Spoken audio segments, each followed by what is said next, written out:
with just a hint of derision in his voice.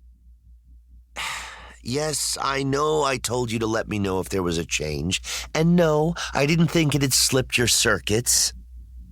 I forced my gloved hands open, then rotated my wrists to get rid of some of the tension. I'm just anxious. He blatted a quick comment at me. Hey, just because patience is a virtue, that doesn't make impatience a vice.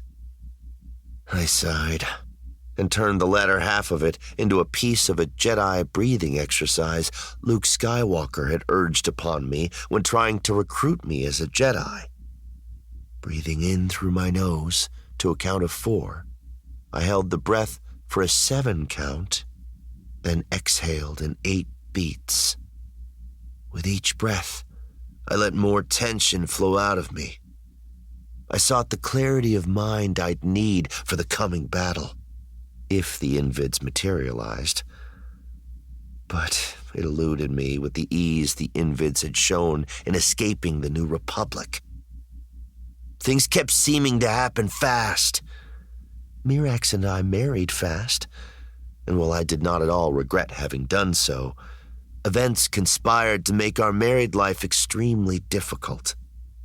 Grand Admiral Thrawn and his antics ruined our first anniversary, and rescuing Jan Dodonna and the others who had once been imprisoned with me on the Lusankya had called me away during the second.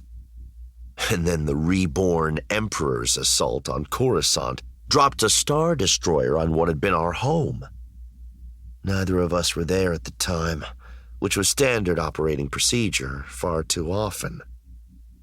In fact, the only benefit of being assigned to go after the Invids was that their leader, ex-Moff Leonia Tavira, seemed to have a taste for a life of leisure.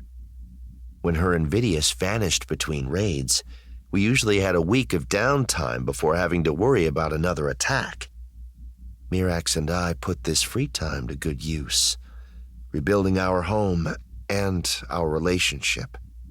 But with that came some consequences that I saw as incredibly disruptive, on the scale of Thrawn disruptive. Mirax decided she wanted children. I have nothing against kids, as long as they go home with their parents at the end of the day. Expressing this opinion in those terms to Mirax was not the smartest thing I had ever done, and in fact proved to be one of the more painful ones. The hurt and pain in her eyes haunted me for a long time. Deep down, I knew there would be no dissuading her, and I wasn't even sure in the end I wanted to. I did try, however, and employed most of the standard arguments to do so.